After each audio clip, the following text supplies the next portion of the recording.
బలహీనుడే ఎదురు తిరుగుతాడు. నేను ఎప్పుడన్నా సరే నా వ్యక్తిగతంగా నేను ఎప్పుడు గొడవ పెట్టుకోను.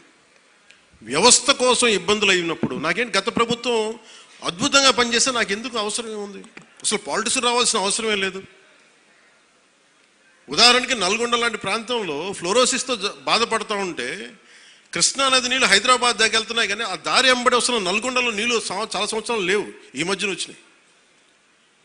అక్కడ మనుషులు ఈ మన ఫ్లోరోసిస్ తోటి చిన్న బిడ్డలు వంగిపోయి మంచానికి ఉంటే అది బాధ కలుగుతారు. ప్రభుత్వాలు ఏం చేయట్లేదు. అలాంటి అనేకమైన సంఘటనలు కోకొల్లలుగా జరిగితే అది నాకు బాధ్యతని పెంచి రాజకీయాల్లో మనం ఏదైనా చేద్దాం, ప్రయత్నం చేద్దాం. ఓడిపోవచ్చు గెలవచ్చు, కానీ ప్రయత్నమే చేయకపోతే తప్పు కదా. అలాంటి సందర్భంలో నేను వచ్చాను పాలిటిక్స్కి. అలాంటిది నేను కింద పడ్డాను. ఇందాక మనోహర్ గారు మాట్లాడుతున్నారు, పుష్కర్ కాలం దాటింది నేను వచ్చి పాలిటిక్స్. 14 సంవత్సరాల పైన ఎవరు తీసుకుంటారు? నాకు రాజకీయాలు, నాకు డబ్బు సంపాదనకి నాకు డబ్బు సంపాదన, నేను బిగ్ యాక్టర్. నేను నెంబర్ 1 యాక్టర్ని కాదేమో, కానీ నా స్థాయిలో నేను బాగా డబ్బులు సంపాదించగలిగే యాక్టర్ని. ఓడిపోయినా కానీ, సినిమా ఫ్లాప్ అయినా కానీ డబ్బులు చేసుకునే కెపాసిటీ ఉంది నా సినిమాలకి. అది మీ అందరి అభిమానం, ప్రేమ వల్ల. మరి అలాంటి నేను ఎందుకు రావాలి రాజకీయాల్లో కంటే అది నా ఆవేదన, నా బాధ్యత. పాలిటిక్స్ నా బాధ్యత. అంటే ఎంతసేపు ధాన్యం పండించి దోచేసుకోవడం తప్ప తిరిగి ఇద్దామని గుణం లేకపోతే ఏమవుతుంది? అందుకని నేను ఏం నమ్ముతానంటే ఎంతో కొంత తిరిగి ఇవ్వాలి సమాజానికి. ఆ ప్రిన్సిపల్ నన్ను తీసుకొచ్చింది. అలాంటి నేను కోరుకుంటుంది మన సంక్రాంతి ఒక కొత్త సంక్రాంతి అవ్వాలి మన పీఠికాపురం. ఇది మీరందరూ నా కుటుంబ సభ్యులు. మీకు ఆనందం ఇవ్వడమే నా పని. ఆనందం ఇవ్వడం అంటే మళ్ళీ ఇంటికి వచ్చి డ్యాన్స్ చేయమనేరా? అంటే మీరు బలం అవ్వడానికి నేను చేదోడు వాదోడు అవుతాను. అలాగే మా ఇంటికి వచ్చే పేరెంటాలకు వచ్చే ఎన్ని పేరెంటాలు వస్తే పనే వాళ్ళు చేస్తారు, పనులు కూడా చేయాలి కదా.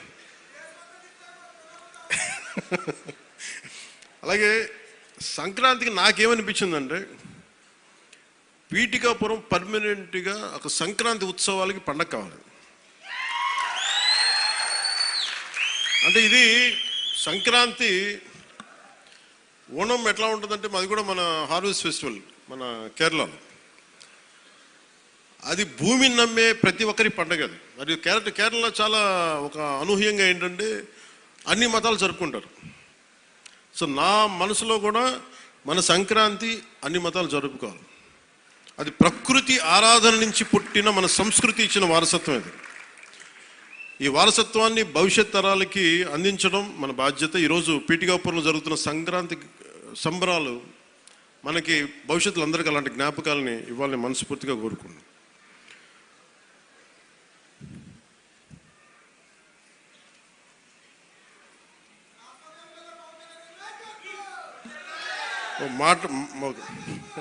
అలాగే సంక్రాంతి అనగానే నేను మెయిన్గా ఎందుకు చాలా నాకు అనిపించిందంటే గోదావరి జిల్లాలండి, కోడిపందాలండి, జోదాలండి,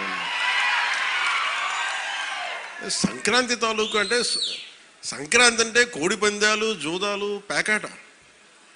ఓకే, నేను సరదా అదేం కాదంటలేదు, చేసేవాళ్ళని చేసుకోమని చెప్పి నాకు ఇబ్బంది లేదు. కానీ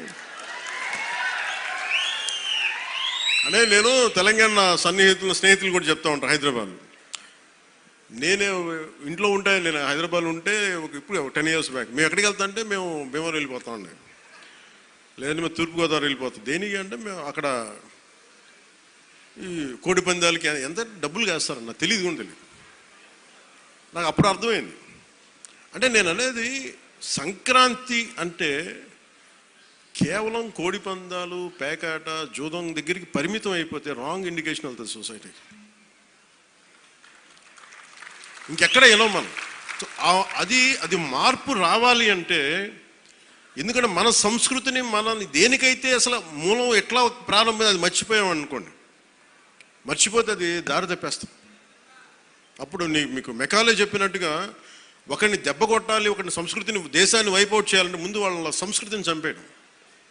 సో ఇది సంస్కృతి మూలాల్ని పరిరక్షించడానికి, మర్చిపోకూడదని చెప్పడానికే ఈ వేడుక ఈ రోజున పీఠిక. ఇది